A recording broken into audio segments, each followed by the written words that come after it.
Hello everybody, Mannix here. Got another tabletop knife review for you right here, right now. But first, feel free to subscribe and the little bell notification if you do not want to miss weekly knife and gun videos. This is going to be on kind of a blast from the past. It's been a while since this one came out, and I did do a review of it years ago, but now that we got some better lighting, some better audio quality, I figured it was time to do a revisiting. This is the Schrade SCH301. This guy is a very affordable knife, and it's totally worth the money. There's one aspect about it that's very, very cool, very interesting, and what I consider to be subjectively anyway awesome, but you may also see it as objectively anyway not so awesome and actually very detrimental, but we'll get to that in a little bit. Let's just get the specs out of the way real quick. These guys retail at $43.99, although you can get these for about 20 bucks, believe it or not, very cheap. The blade length is 3.7 inches, overall length is 8.6 inches, making the handle length or close length 4.9 inches. We have a 9CR18 MOV blade steel. The handle material is what they call titanium coated stainless steel, so I'm assuming we have that same exact coating on our blade. Very cool. It's like a matte gray. Frame lock. We have a lock bar stabilizer on there. Helps prevent the lock bar from over traveling. Tip down right hand carry only. Flipper and thumb studs. As you can see there, those thumb studs are also the blade stops. Assuming that's an FRN backspacer. I remember back in the day when these first came out, they had a G10 backspacer. Ooh, yes, I go a long ways with these knives. I remember these first came out, I think somewhere around 2012, 2013. This one in particular, I think I got somewhere around 2014, but then we have a little hole in the blade right there. I guess that's if you wanted to open it two-handed. Sure, and then technically it lightens the knife up overall. Which brings me to the big elephant in the room when it comes to this knife, the weight. According to the specs I'm reading, it says it weighs 10.6 ounces. Let me weigh that for myself right here just to see how close that is. That certainly sounds right. I would definitely believe that because this is the heaviest folding knife of this size I've ever seen. Yeah, 10.43, so about 10.5. It is a beast. It's the heaviest knife I've ever seen at this size. Again, it's just about a 3.5-inch blade there, over 10 ounces. I mean, there's cold steels that have like 6-inch blades that are just around 10 ounces. Extremely, extremely heavy, and that's what I love about this knife, and that's what's going to make this knife objectively not a very good EDC blade. It's overkill. The weight is astoundingly heavy. Like it's amazing how heavy this knife is. I guarantee you this is the heaviest knife out there of this size, period. If you can prove me wrong, please do. I would love to see that. But until then, it's just a full chunk of steel. I have a really thick blade. It's a really cool industrial looking knife overall. It has a very, very cool squared off design. There's a lot of harsh and abrupt corners and turns. The Tonto blade on there just sort of helps mimic that. I like the little double choil we have going up here. That's always a nice touch. I like it when you can choke up on knives. There is jimping right here, which actually works nicely. It's not super fine or anything, but it gets the job done, and it actually aligns with the cutouts in the blade, or at least one of them. Anyway, as you can see there, that's always a nice touch, like that. That's cool. We have some down here, which doesn't really do anything. Some down here. I guess it doesn't really do anything unless you hold it like this. Perhaps, maybe. Bank vault lockup, and because it is a frame lock, your grip itself will help enforce that locking mechanism.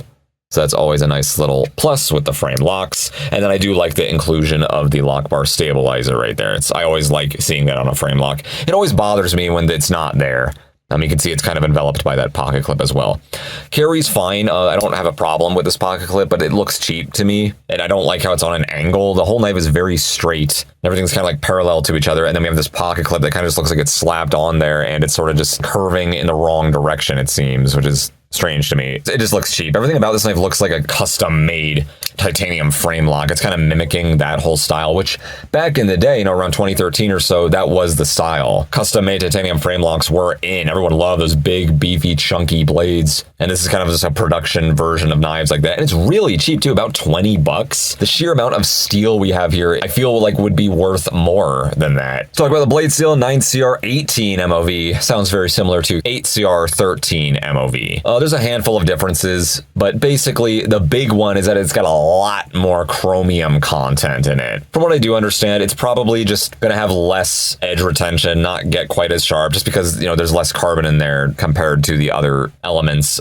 specifically the chromium. And the more chromium you put into a steel, the more corrosive and rust resistant it becomes. So it'll rust less than 8CR13 MOV, but it just won't retain an edge as well. But it's pretty similar. It's the same family of steels, not a big deal. It's so cheap. I can't complain at all at this price point. You'd think this knife would go for like 40 or 50 bucks, but I'm surprised still, even to this day in 2024, who would have thought it's still just about a $20 bill. So if you just want a really cool, big, beefy, titanium-esque frame lock folding knife, and you do not care, I mean, do not care whatsoever about the weight when it comes to gear and folding knives and stuff like that, look no further, man. This is one to have. It is really cool. There is that sort of novelty factor of it just being a solid brick of metal. It's ridiculous how heavy this knife is. It's insane. But I like how it's smooth and very simple, and again, kind of an industrial look. It is comfortable enough. It's a very simple design. You just have a simple slope right here. I wouldn't call this a very thick knife. It's certainly not slim, but it's not like a super hand-filling handle either. Again, the jimping works well. Nice little fat guard right there. You can choke up on it if you wish. The flipper doesn't work great because the blade's like so heavy and the detent's not the most successfully done. You gotta just give it a bit of a wrist flick to get that to work. But I normally just use the thumb studs. I have less problems with those thumb studs. I wish more knives would do that. I wish we just kind of include the flipper, because even if you don't prefer the flipper thing, use the thumb studs or the thumb hole or whatever other method they happen to have right there, and just ignore that flipper, and you could still see that flipper as an advantage even if you don't use it, because now you got an extra guard right there. It's funny to me when sometimes knife companies just don't include a flipper, but that's just me. If you can think of it a disadvantage of having a flipper on a knife, if you don't want to use it, please let me know. I guess it's an obstruction. Whatever. I just like having the option. Floats everybody's boat. You know, your thumb stud guys and your flipper guys will both like the knife. That's just how I see it. Why not just put a flipper on there? But that's just me. Rock solid lockup. Okay deployment. It's not super smooth or super fantastic. I think it's just nylon washers. Even bronze washers, I'm not usually all that impressed with. I'd rather just have ball bearing washers, which are more normalized these days. But, you know, over 10 years ago when these came out, that was not really a thing. It was very rare to see ball bearings on knives. Even if you're not into it, that's just way too heavy for you. I can completely understand where you're coming from if that's the case. It's cheap. It's a $20 folding knife with a very, very functional blade steel and a strong lockup. I really don't give a crap about weight with knives. I've carried this knife many, many, many times, and honestly, it did not bother me one bit.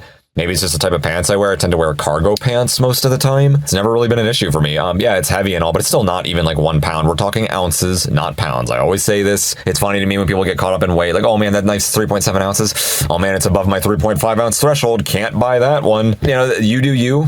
I don't really notice ounces that much until you start reaching like multiple pounds. That's when I notice a difference in carrying. But regardless, though, even for what it's worth, it's a very, very heavy folding knife, but it's got everything else going for it. There's enough traction on here if you count that jimping. You can get a good enough grip on here. You can really lock in.